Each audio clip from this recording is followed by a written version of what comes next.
ஒரு ஊரில் ஒரு அழகான ஒரு பொண்ணு இருக்குமா. அந்த பொண்ணுக்கு எந்த முடிவுமே எடுக்கவே தெரியாதாம். எல்லாம் சீக்கிரமாக முடிவு எடுக்கும்ல எந்த விஷயத்துலையும் அப்படின்னு சொல்லுவாங்களா. ஆனால் அந்த பொண்ணுக்கு எடுக்கவே தெரியாதாம். அதெல்லாம் என்ன பண்ணுமா, ஒரு கோயிலில் உட்காந்து இது மாதிரி எனக்கு என் லைஃப்பில் முடிவே எடுக்க தெரியல, நீங்கள் ஏதாவது ஹெல்ப் பண்ணுறீங்களா அப்படின்னு சொல்லி வேண்டிகிட்டே இருக்குமா. வேண்டிகிட்டே இருக்குமா. இப்போ என்ன பண்ணுமா, இதுமாதிரி தூங்கி நான் இப்போ என் சாமி கும்பிட்டுட்டு யாரை நான் ஃபஸ்ட்டு பார்க்குறனோ அவங்க தான் என்னோடய லைஃப் அப்படின்ற மாதிரி ஒரு இதுவாக அப்படி சொல்கிறது மனசுக்குள்ளே ஒரு சிந்தனையே இல்லாமல் அப்படி சொல்லுவாங்களாம்.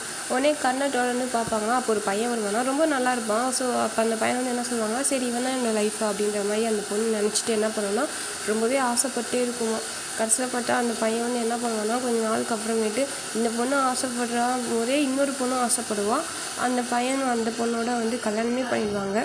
அப்போ என்ன ஆகும் அப்படின்னா, அப்போ வந்து அந்த பொண்ணு வந்து சொல்லுவாள், இது மாதிரி திருப்பியும் அந்த கோயிலுக்கு போய் உட்காந்து சொல்லுவாள், நீங்கள் தானே சொன்னீங்க நான் வேண்டிகிட்டு இருக்கும் போது இப்படி பார்த்தா ஃபஸ்ட்டு இது அப்படின்னு சொல்லி உங்கள்கிட்ட தானே கேட்டுட்டு இருந்தேன் என் லைஃப்பில், கடைசியில் என் லைஃப்பை இப்படி மாற்றிட்டீங்க அப்படி சொல்லி என்ன பண்ணுவாலாம், கண்ணீர் விட்டு அழுதுகிட்டே இருப்பாளாம். அப்போ வந்து என்ன சொல்லுவாங்க, கடவுளாக சொல்லிச்சு நம்மளோட முட்டாள்தனம் தானே அப்படின்னு முடிச்சிருவாங்க.